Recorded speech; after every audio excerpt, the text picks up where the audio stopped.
Habari.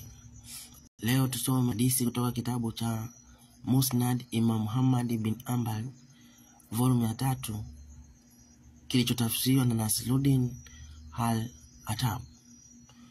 Katika kitabu hiki tutakuta hadithi moja inaelezea kuwa Mtume Muhammad alifanya mapenzi na wanaume warefu weusi usiku kucha huku akiwasomea Qur'an.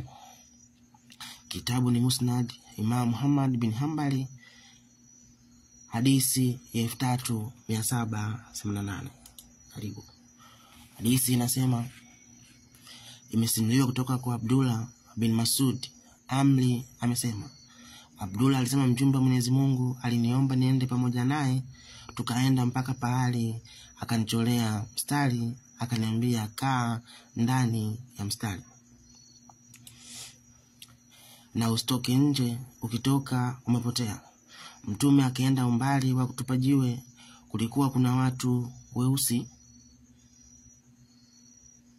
walikuwa uchi, lakini sikuweza kuona sehemu zao za siri. Walikuwa warefu wembamba. Wakaja wakaanza kumpanda. Neno lilotumika pale ni climbing, ambalo katika matini ya Kiarabu neno ambalo takiwa kuwa pale ni riding, ile kama ya kuendesha mnyama.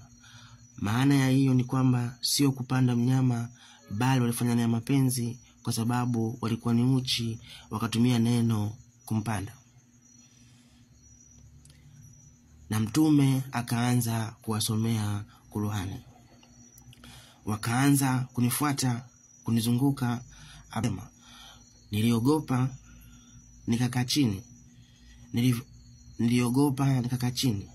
Kwa sababu gani Ibn Mas'ud? Abdullah aliogopa kwa sababu wale watu walikuwa uchi na walikuwa wakimfuata wakitaka naye kumpanda kama walivyompanda Mtume Muhammad. Hivyo Abdul ibn Mas'ud akaona isiwe tabu, akaona afiche sehemu zake za nyuma. Kulivyoanza kupambazuka wakaondoka.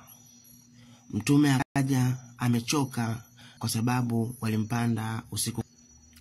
Kwa hiyo hii hadithi inatuambia kwamba Mtume Muhammad alifanya mapenzi na watu weusi usiku kucha, na huku akiwasomea Qur'ani, na akaja amechoka sana, maana walimpanda usiku kucha. Ndio maana Ibn Mas'ud akaona isiwe tabu, akaamua